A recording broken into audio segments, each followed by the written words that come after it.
Oh, forgive me. Oh, forgive me. Have mercy on me. Guide me. Have mercy on me. Guide me. Oh, forgive me. الحمد لله رب العالمين والصلاة والسلام على سيد المرسلين أما بعد فأعوذ بالله من الشيطان الرجيم بسم الله الرحمن الرحيم الصلاة والسلام عليك يا رسول الله وعلى آلك وأصحابك يا حبيب الله الصلاة والسلام عليك يا نبي الله وعلى آلك وأصحابك يا نور الله. Dear viewers of Madani Channel, we're watching the program Repentance, and again today we'll be discussing about different aspects of repentance. Before that, let's first of all listen to a virtue of sending peace and salutations upon the noble Prophet sallallahu alaihi wasallam. Beautiful hadith before me, which again shows how rewardful this action is of sending salawat upon the Holy Prophet sallallahu alaihi wasallam. The beloved Prophet sallallahu alaihi wasallam stated that he who recites salat upon me on Friday, I will intercede for him on the day of judgment. Subhanallah. Intercession of the Holy Prophet alayhi salatu wasalam, something that we all need, something that we all yearn for. Holy Prophet alayhi salatu wasalam has told us how to attain it. It is by sending salutations upon him, sending salawat upon him on the day of Friday. Sallu ala al-Habib sallallahu ta'ala ala Muhammad sallallahu alayhi wa alihi wa sallam. Dear viewers of Madani Channel, today we'll be talking about the reward of repentance. What reward do we get for repenting? The Holy Prophet sallallahu alaihi wasallam has stated that when a person commits a sin and then he repents in the court of Allah subhanahu wa ta'ala and remains steadfast upon it, then Allah subhanahu wa ta'ala accepts every pious deed of his, and Allah subhanahu wa ta'ala forgives every sin that he commits, and every sin that has been forgiven, in exchange of it, Allah subhanahu wa ta'ala elevates one rank of his in paradise, and Allah subhanahu wa ta'ala blesses him with a palace in paradise in exchange of every pious deed, and Allah subhanahu wa ta'ala makes him marry one of the hurs out of the hurs of paradise. Subhanallah. So dear viewers of Madani Channel, this is the great blessing, glad tidings that we have been given in this blessed hadith regarding repenting. That once a person repents, it's not only that very sin is being forgiven, but look at the elevation of ranks that are being elevated for a person who repents, that in exchange of the sin that has been forgiven, in exchange of it, our ranks will be elevated in paradise. And then the pious deed that we will perform, that will also be accepted. And in exchange of it, Allah subhanahu wa ta'ala will grant us one palace in paradise. And then we will also get married to a hur in paradise. So you see how huge reward there is for repenting in the court of Allah subhanahu wa ta'ala. There's one concept that we have in our minds, that if we repent, our sin will be forgiven. And repentance is primarily for our sins to be forgiven, and rightly so. This is the prime objective of repentance. But it is not only limited to getting our sins forgiven. Our ranks are also being elevated. Our pious deeds are also increasing. Our virtues are increasing. We are attaining palaces in paradise. So what else do we want? Our sins are being forgiven. Our ranks are being elevated. We are attaining palaces in paradise, and also hurs are there as well for us. This is just the excellence of repentance. So we should ensure that we do not let go of repentance thinking of it to be something very, very ordinary. It is something very, very rewardful. There's another beautiful narration before me in which the Holy Prophet sallallahu alaihi wasallam says that Allah subhanahu wa ta'ala sent a revelation to Sayyiduna Dawood alayhi salatu wasalam and said that, O Dawood, give glad tidings to the sinners and admonish the Siddiqeen. Warn the Siddiqeen. Now you can imagine over here that Allah subhanahu wa ta'ala is giving two commands over here. Number one, give glad tidings to sinners. And number two, admonish, warn Siddiqeen. Now upon this, Sayyidina Dawud alayhi salatu wasalam was quite astonished. He was quite surprised.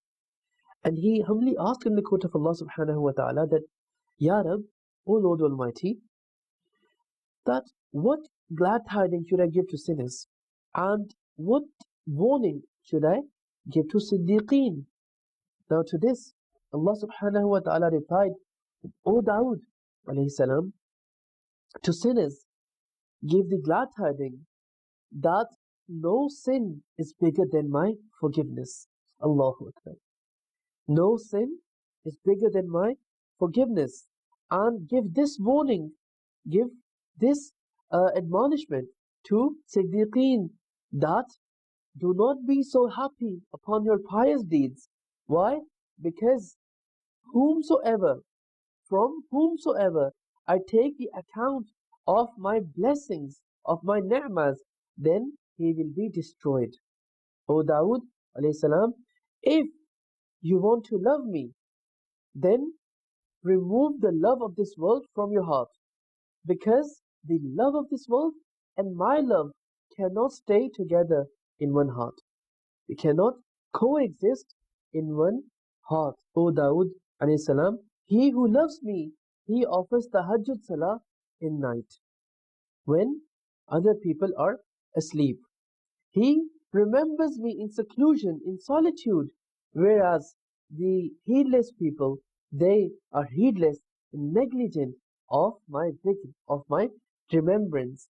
And he pays gratitude over my blessings, over my ni'mas, whereas those who are forgetful people, they adopt heedlessness, they adopt negligence. Now these were the commandments that were given to Sayyidina Dawud alayhi salatu wasalam to convey to those who are sinners, and the admonishment, the warning to convey to those who are Siddiqeen. Now in this narration, my dear viewers of Madani Channel, there are two things that we need to carefully look at and then of course reflect upon our state. Number one is the mercy of Allah subhanahu wa ta'ala again. Number one is the mercy which Allah subhanahu wa ta'ala has enveloped His sinners with, in the shape of having the doors of repentance open for them. This glad tidings is given to those who sin day in, day out, that do not lose hope in the mercy of Allah Almighty. Your sins will be forgiven. All what you need to do is repent wholeheartedly in the court of Allah subhanahu wa ta'ala, and your sins will be forgiven. This is the condition.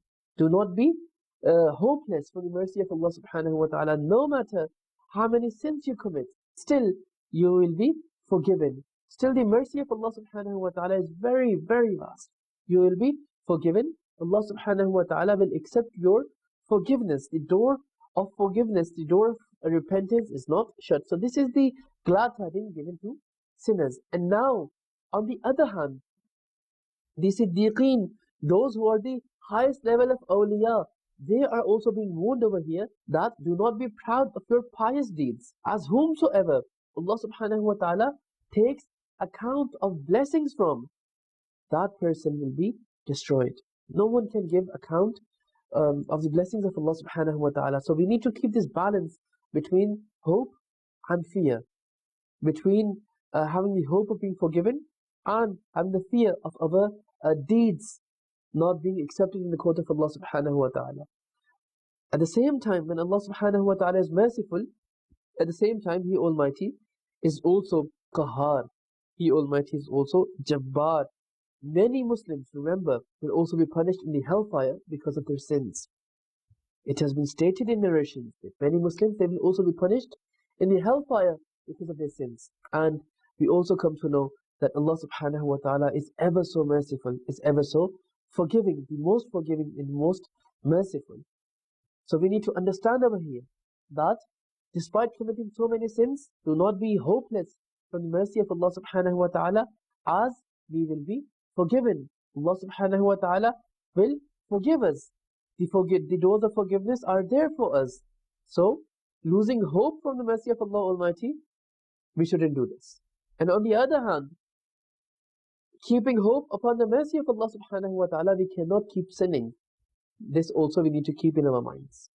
That based having the hope of being forgiven just why because Allah subhanahu wa ta'ala is very merciful, we keep sinning. This shouldn't be the case either, because Allah subhanahu wa ta'ala is Rahman, is Rahim, but He's also Qahar, He's also Jabbar.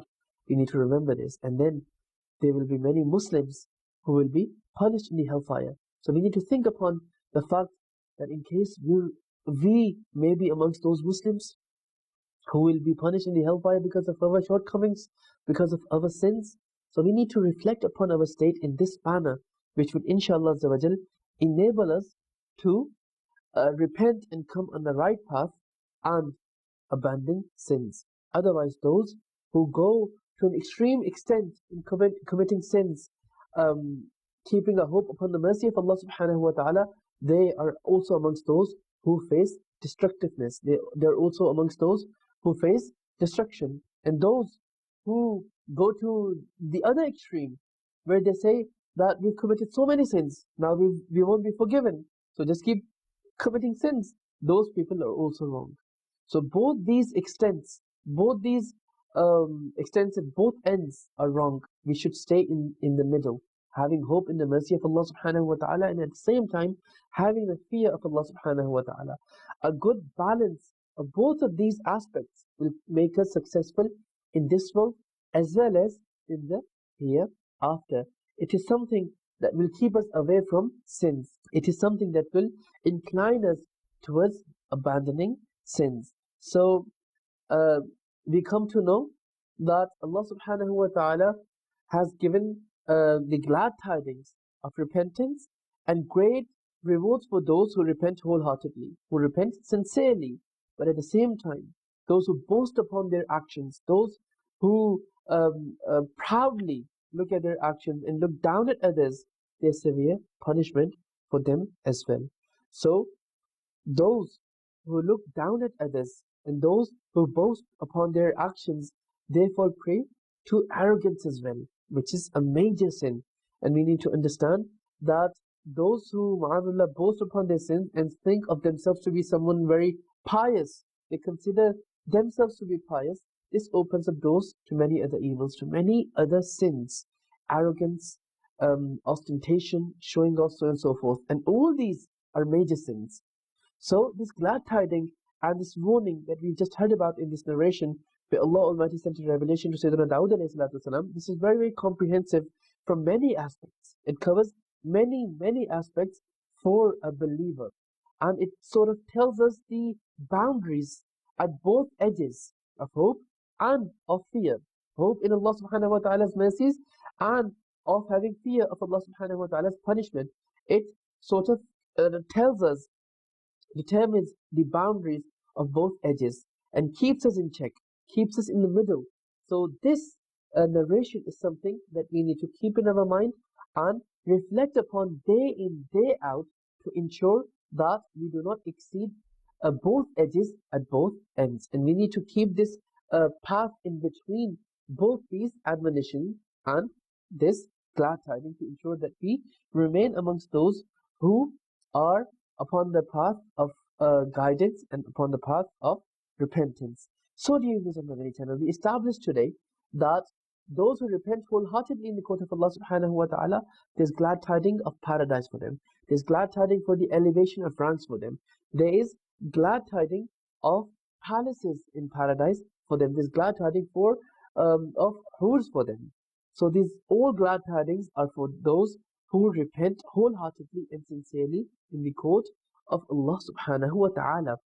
However, whenever we repent, we need to ensure that we have all the conditions and prerequisites met in our repentance. Otherwise, this repentance will not be deemed as valid or as authentic as it should be, or as is expected by the Sharia.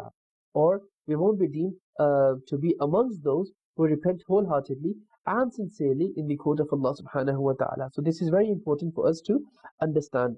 So salvation lies for those who repent wholeheartedly, and those who do not, salvation and forgiveness is not for them. Repentance serves as the foundational ground for attaining salvation and forgiveness. So, prepare this ground for attaining the fruits of salvation and forgiveness for yourself. If you want to have the rewards of the hereafter, then have repentance a main part of your character. Inshallah, you will find the blessings of repentance and high rewards for you in the hereafter. Now, dear viewers of Madani Channel, many pious predecessors, rahimahumullah, they've highlighted the importance of repentance, and they've also highlighted the rewards that one attains in the hereafter for repenting. One pious predecessor, rahmatullahi ta'ala, who worshipped Allah subhanahu wa ta'ala for 60 years, he states that he's at a place at the bank of a river, at the bank of a lake, where there are trees of pearl, and he explains the entire surroundings, how it was, the soil was of ambergris, and the shore was of the fragrance of musk. Then he carries on to say that there were hilltops of gold, and there were very, very beautiful women, and he was referring to the hoods of paradise.